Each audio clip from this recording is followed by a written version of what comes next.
Atenção! Começa agora uma teleaula de História do Ensino Médio. Você vai assistir a teleaula de número 10. Bons estudos!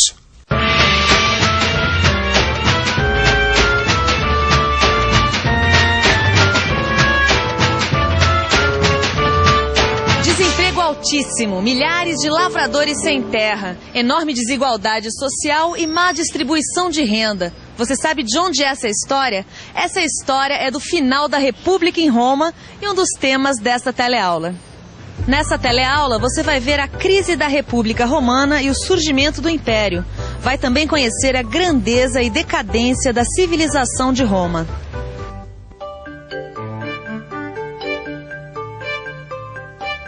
Você já viu quanto devemos ao direito romano e ao seu sistema de leis.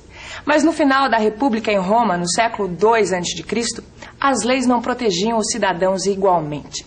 A aristocracia aproveitava as conquistas militares, mas o povo se via em situação cada vez pior.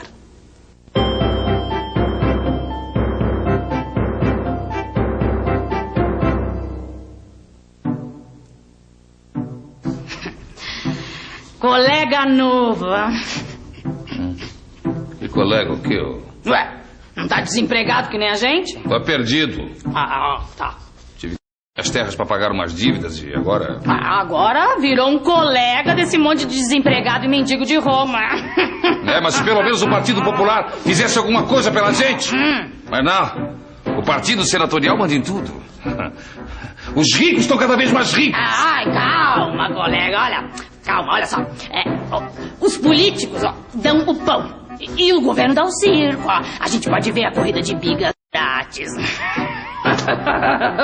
Acabar assim, pão e circo. O que é você agora, meu Deus?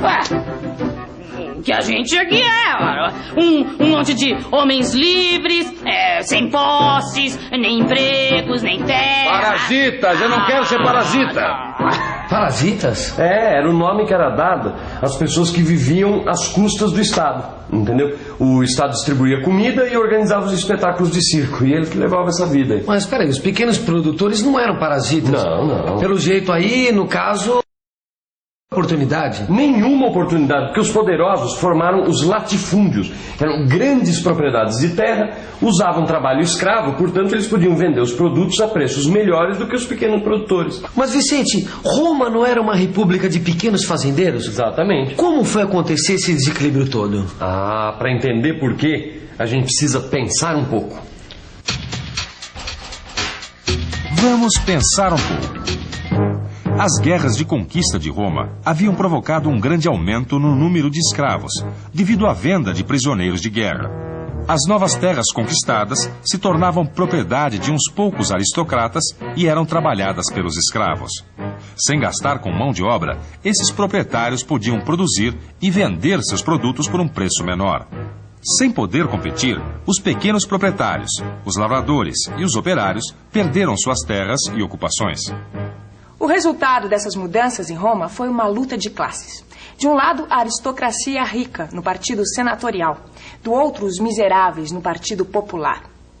Os senadores trabalhavam para manter os privilégios dos ricos, mas tiveram que enfrentar os irmãos Graco. Tibério Graco se elegeu tribuno defendendo uma reforma agrária. 10 anos depois, Caio Graco retomava a luta defendendo uma lei que protegia os mais pobres e atacando os poderes do Senado. Nenhum dos irmãos Graco conseguiu realizar essas reformas. Acabaram mortos e seus seguidores foram massacrados. A violência acabou abrindo caminho para o surgimento das ditaduras militares. Em 121 a.C., Caio Graco é assassinado pelo Partido Senatorial. Em 107 a.C., Caio Mário é eleito cônsul. Mário era um militar, filho de camponeses, que fortaleceu sua posição no Partido Popular graças às vitórias nas guerras. Foi o primeiro a usar o exército que chefiava para se fortalecer politicamente. Os confrontos políticos continuaram até que o Partido Senatorial convocou o general Sila para conter os partidários de Mário. Em 88 a.C., começa a Guerra Civil. A luta dura 6 anos. Mário morre no conflito e Sila assume o poder. Massacra seus oponentes e institui leis repressivas. Em 72 a.C., os escravos de Roma se revoltaram. O escravo Espartacus, que lutava no circo como gladiador, comanda a revolta de 70 mil escravos, que são esmagados pelo general Pompeu. O general Pompeu, para governar sem depender do Senado, formou um triunvirato com 2 outros importantes personagens da vida em Roma. Triunvirato quer dizer governo dos 3 varões. O primeiro era Pompeu, o segundo, Crasso, o homem mais rico de Roma, e o terceiro era o general Júlio César. Júlio César exerceu todos os cargos públicos em Roma e foi também um defensor dos pobres. Além disso, Júlio César era um brilhante general. Conquistou toda a Gália, o que corresponde hoje aos territórios da França e da Bélgica. A conquista o tornou o homem mais poderoso de Roma. Sentindo-se ameaçado, Pompeu se alia ao partido senatorial e desafia Júlio César. Era a Segunda Guerra Civil. Em 48 a.C., os exércitos de Pompeu e Júlio César têm o confronto final em Tessália. Júlio César vence, persegue Pompeu até o Egito, lá encontra Cleópatra. Cleópatra, a rainha do Egito, torna-se amante de Júlio César. Ao voltar a Roma, ele é ditador perpétuo. Júlio César abre a participação no Senado para representantes das províncias, reparte terras, funda colônias, realiza obras públicas e reorganiza a administração. E institui uma coisa que usamos até hoje. Oi, você sabe de onde veio o nosso calendário de 365 dias e um ano bissexto a cada 4 anos? Veio dos romanos. Se não me engano, do calendário juliano. Nosso calendário é uma herança de Júlio César. Ele o instituiu e por isso é chamado de calendário juliano. Aliás, o mês de julho é uma homenagem a Júlio César, que curiosamente ficou este período no poder, um único ano. A antiga aristocracia conspirou contra Júlio César e em 44 a.C. ele foi assassinado a punhaladas por um grupo chefiado por Cássio e por seu filho adotivo, Brutus. Até tu, Bruto. Dizem que foi isso que Júlio César falou ao ser assassinado. Mas acontece o seguinte, Gil. O seu herdeiro anunciado, que era sobrinho neto dele, chamava-se Otávio. O que ele fez? Ele se juntou com seus antigos assessores, que eram Marco Antônio e o Lépido, e formaram o segundo triunvirato. Mas pelo jeito que a gente viu na história, esse negócio de triunvirato não deu muito certo não. Três governando... Não deu certo mesmo. Para começar, um deles, que foi o Lépido, renunciou à sua parte no poder. E o outro, o Marco Antônio, se casou com a Cleópatra, que era rainha do Egito. Ah, de novo essa tal de Cleópatra? Ela mesmo. E ela não tinha sido amante do Júlio César? Exatamente. Inclusive ela tinha fama de ser a mulher mais bonita do mundo. Não sei se era ou não, é isso que diz a história. Agora, com certeza, com esse casamento, o que ela estava querendo? Assegurar para o Egito uma posição melhor dentro do Império de Roma. Mas e daí? E daí que Roma viu que essa é uma boa oportunidade para se livrar do Marco Antônio. Então o que Otávio fez? Declarou guerra ao Egito. Otávio venceu a guerra, derrotando a frota egípcia em 31 a.C. Marco Antônio se matou e Cleópatra se deixou picar por uma víbora. O Egito passou a ser uma província romana e Otávio não tinha mais ninguém à sua frente. A vitória de Otávio inaugurou o período mais próspero de Roma. E Otávio foi sagrado imperador, ou o general vitorioso. E ainda recebeu o título de Augusto, ou o consagrado. Em 27 a.C., Otávio obtém o título de Augusto. Começa uma nova fase na história de Roma, em que todo o poder fica nas mãos de um único homem. Começa o Império, que dura 500 anos, período em que Roma atinge o seu apogeu. As conquistas territoriais atingem o máximo. A literatura tem criações geniais de Horácio, Virgílio e Ovídio. Sêneca se destaca na filosofia. Na medicina, Celso escreve um manual de cirurgia que incluía técnicas de extração das amígdalas, operações de catarata e cirurgia plástica. Nas artes, imitavam os gregos. Mas a grande marca romana foi a arquitetura. Olha, Vicente, olha como era a cidade antigamente. Se bem que os cristãos não deviam gostar muito de Roma Imperial, hein? Bom, também do jeito que eles eram perseguidos, não podiam gostar mesmo, né? Sabe o que eu acho estranho, Vicente? É o seguinte, os romanos, eles tinham uma tradição de serem respeitadores das religiões.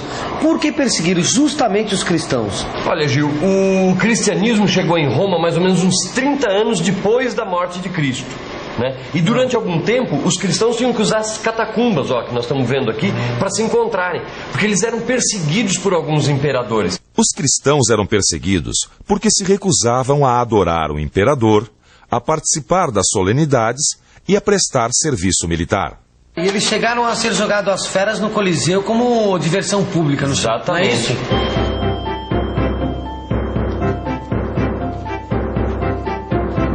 Cuidado. Se alguém vê gente entrando nas catacumbas... Nós estaremos perdidos. Tudo que acontece de ruim em Roma culpam a gente. Até de incendiar a cidade nós já fomos acusados. O pior é que a nossa reunião hoje será menor. Sabe que ontem pegaram vários dos nossos. Ok, e agora? Agora provavelmente serão jogados às feras no próximo espetáculo do Coliseu. Já posso até ver aquela multidão de mais de 50 mil pessoas achando divertido ver os cristãos jogados aos leões.